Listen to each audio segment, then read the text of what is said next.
Assalamualaikum warahmatullahi wabarakatuh. Selamat malam pemirsa, selamat datang di channel Kelapa Sawit ini tentunya. Kali ini kita bersama Pak Jenderal Muhayat yang akan menjawab permasalahan kebun kelapa sawit secara praktis tentunya. Dan ini banyak ditunggu oleh para pekebun kelapa sawit. Pemirsa, kali ini kita kumpulkan ada 4 pertanyaan dari netizen yang berbeda-beda. Tapi pertanyaannya kita kelompokkan menjadi pelepahnya pada sengkleh. Sengkleh, gitu.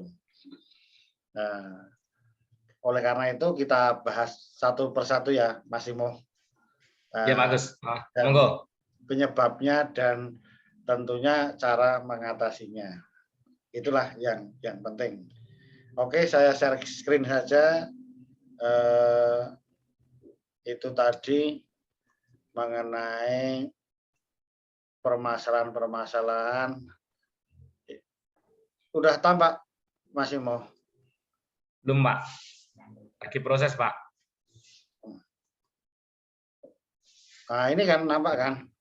Udah, Pak. Wah. Jadi pertanyaannya ini, Mas, ini. Pak, ini bagaimana kok pada sengkleh begini, sedih saya. Padahal ini kan kalau udah berbuah sekarang harganya lumayan di atas 2.000 ya kan, Mas? Iya, Pak Agus. Jadi ini lokasi di Kalimantan Selatan, daerah Rawa dan pasang surut ya, pasang surut, Mas. Dan inilah indikasinya mereka mengatakan apakah benar sih kena pirit begitu. Silakan Mas Imo ini. Oke, Pak.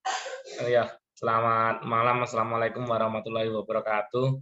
Sahabat Agus Susanto dimanapun berada yang sedang hari Minggu weekend, tapi malam ini kita isi, Pak, dengan tanya jawab para netizen yang ingin berdiskusi tentang kelapa sawit. Jadi betul ini tadi kalau memang areal pasang surut ya. Jadi pasang surut ini memiliki faktor risiko terutama adalah piritnya. Jadi pirit atau kadar Fe yang sangat berlebihan di dalam tanah selanjutnya teroksidasi yang menyebabkan racun bagi akar tanaman. Nah, pertanyaannya kenapa kok terjadinya kok usianya udah di atas 10 tahunan kan gitu. Kenapa nggak terjadi waktu dulu kan gitu. Kan karena ini kalau dalam fasenya ini pasti udah di atas 10 tahun tanamannya udah tinggi. Nah, saat ini yang perlu menjadi catatan adalah sebenarnya bisa terjadi kapan saja. Baik di fase TBM, TM1, TM2 sampai dengan tanaman remaja seperti halnya di gambar ini.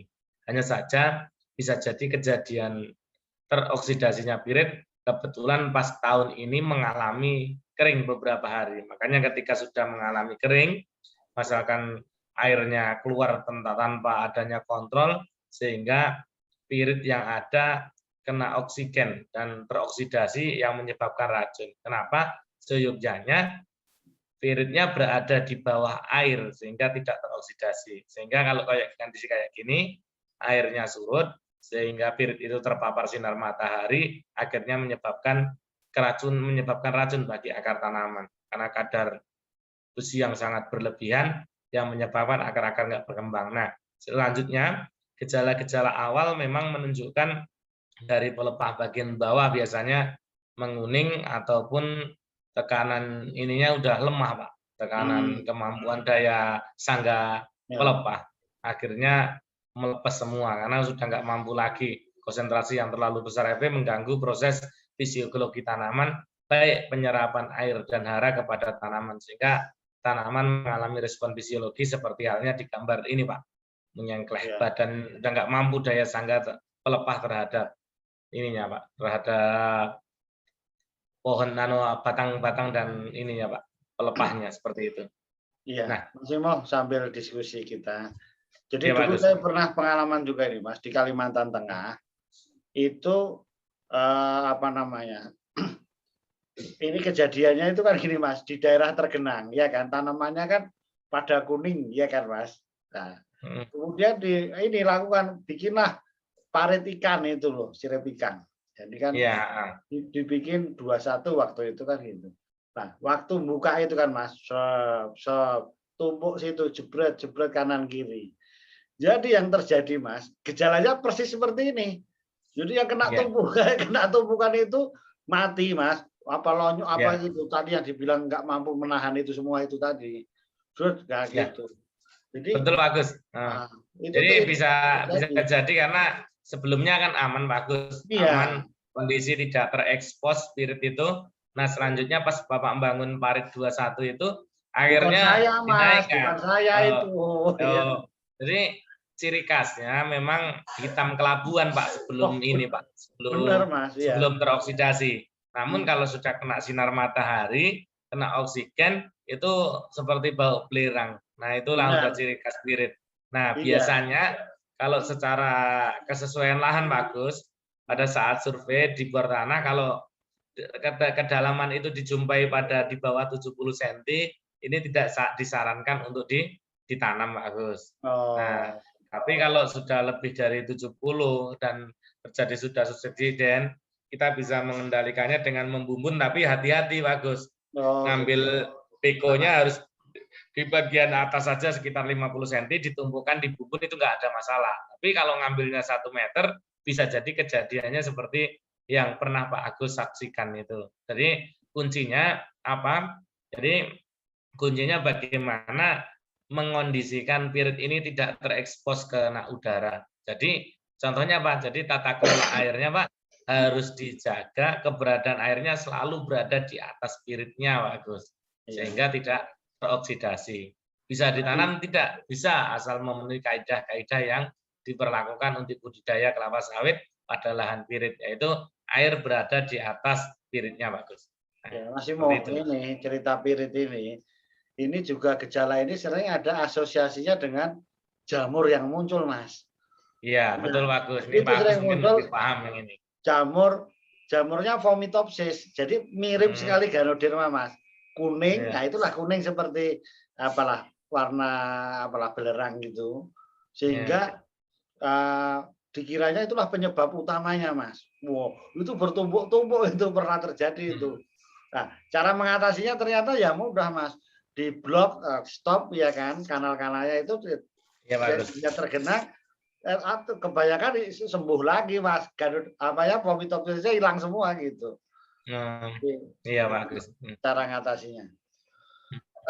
Berikutnya, Mas Imo ini.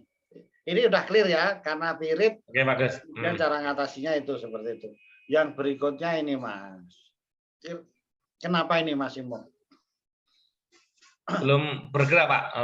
Nah, jadi kalau ini Pak Agus, ini bisa dibilang front fracture atau con fracture ya, patah mahkota ini Pak Agus. Patah mahkota ya. Nah, ini berbeda ini kejadiannya Pak. Sebenarnya biasanya ini efek sekunder dari angin bisa Pak Agus. Jadi kekuatan angin yang terlalu cepat karena sudah mulai tingginya tanaman dan biasanya diperparah kondisi misalkan ada musim kering beberapa hari sehingga kekuatan turgornya kan kurang bagus. Karena angin cepat akhirnya menyebabkan patah mahkota. Nah, terutama pada daerah-daerah yang banyak angin, ini perlu harus kehati-hatian bagus pada saat musim kemarau kan gitu. Betul. Nah, ini yang harus dilakukan bagus kalau kejadian ini berbagai macam kriteria bagus, dari ringan sampai dengan berat. Dan yang digambar ini kan sudah berat ini bagus, karena betul-betul udah patah, biasanya hanya bengkok. Sehingga kalau sudah patah ini, pas jarak sekitar 30 sampai 40 cm dari patah mahkota ini dipotong semua bagus. Oh iya. Dipotong semua supaya tidak terjadi efek sekunder lagi, bekas luka yang patahnya itu dapat disiram dengan tembakau-sida bagus, bakterisida. Takutnya kan terjadi efek sekunder juga bagus. Nah, dengan konsentrasi ya 0,3% atau 3 cc per liter. Bisa juga dengan fungisida juga seperti itu Pak, untuk mengantisipasi. Jadi ini dipotong semua supaya harapannya bisa tegak lagi kan gitu Pak Gus. Iya. Nah, Mas Imo, itu kami pernah lihat juga itu di Sumsel, Mas. Jadi Oh, daerah terjadinya itu, kemarau Pak Agus. iya, jadi kan habis kemarau panjang kan, Mas, terus Iya hujan. Pak. Wah, itu berikutnya banyak yang ini seperti ini. Nah, itu tadi. Iya, betul Pak. Ya, jadi sebenarnya akibat efek sekunder tapi malah membahayakan kan gitu. Habis kemarau terus masuk hujan, Iya. terus nah, itu pada yang berapa crown fracture tadi. Ya Ya bagus. caranya tadi udah sampai yang dibersihkan, mudah-mudahan nanti sembuh lagi gitu. Ya, lanjut lagi kan Mas Imo. Oke, bagus. Nah, ini pertanyaannya Mas. Ini dari seorang petani di mana lupa saya. Pak, ini kebun saya yang selama ini saya paneni terus. Dulu nggak pernah pada sengkleh, ini kok sekarang pada sengkleh, kenapa itu ya Mas Imo? Ini. Jadi sebenarnya sih bagus kalau kejadiannya seperti itu, bisa jadi kalau memang sebelumnya nggak pernah kejadian, itu keseimbangan haranya bagus, nggak seimbang.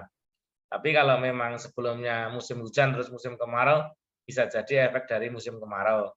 Tapi apabila terlepas dari musim kemarau, kita saat ini banyak musim hujan, biasanya kalau tanaman di antara umur 8 sampai 14 tahun seperti ini bagus, Ya. itu rasio N per K-nya berkisar antara 2,5 sampai 3,4 bagus. Kan seperti itu. Nah, kalau rasio N per K ini semakin besar, ini kan menandakan berarti kaliumnya kurang bagus. Misalkan lebih di sini kita analisis nggak tahunya 3,6, maka akan lebih sensitif Pak terjadi kejadian sengkleh alami seperti halnya di gambar ini. Yang belum saatnya sengkleh sudah sengkleh kan gitu bagus. Nah, diperparah kejadian kultur teknis yang tidak pas Pak. Misalkan contohnya di piringan pohonnya terasa kering Pak, nggak ada gulma lunak di situ, tumpukan apa rumpukan juga nggak akan baik, itu juga akan memperparah kejadian yang seperti ini. Jadi solusinya Bapak petani yang mengalami atau pekebun yang mengalami kejadian kayak gini, mohon dikoreksi dosis kaliumnya Pak Agus. Setidaknya itu. Misalkan biasanya 2,5 kg, mohon diekstrakan kembali menjadi 3 kilo tambah setengah kilo. Dengan kondisi harga yang seperti ini naik, tetap masih untung Pak apabila kita lakukan kompensasi dengan pemberian pupuk daripada tidak sama sekali. Demikian Pak. Iya, pokoknya kalau ini apa K-nya kita tambah. Yang terakhir ini Mas Imo, masalah pada sengkleh-sengkleh ini yang terjadi ini. Wah ini pada TBM ini Mas. Ini kok komennya gimana nih kok sengkleh seperti ini? Hanya satu daun ini. Ini belum nampak bagus. Hah? Sekarang nampak kan? Belum tampak. Oh, sabar. Sekarang, Mas? Oh, belum ganti slide-nya. Nah, udah bagus. Nah. Oh, wah, udah kan? Ya. Jadi kalau dari gejalanya ini bagus, memang juga mengalami defisiensi hara yang di sebelah sisi kanan.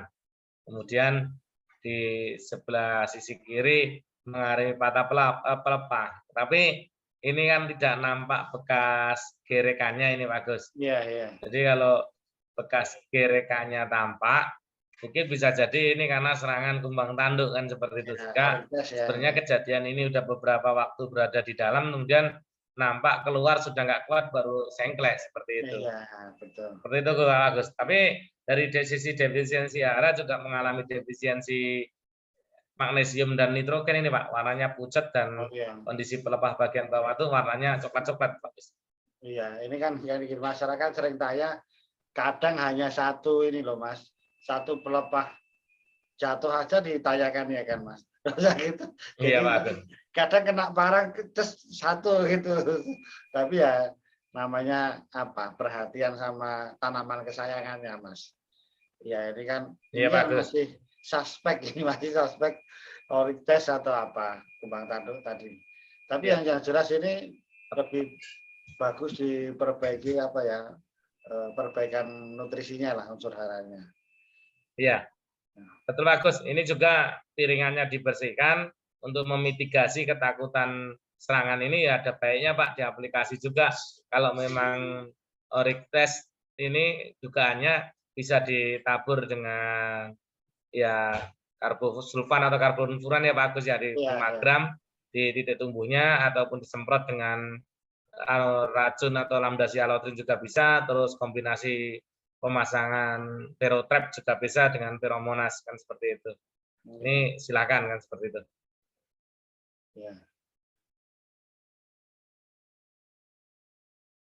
Oke, Mas Simo, nampaknya itu saja. Ya, Pak Agus. Pertanyaan sudah dijawab dengan sangat jelas oleh Mas Simo. Terima kasih pemirsa, mudah-mudahan itu bermanfaat bagi kita semua dalam berbudidaya kelapa sawit. Terima kasih. Assalamualaikum warahmatullahi wabarakatuh.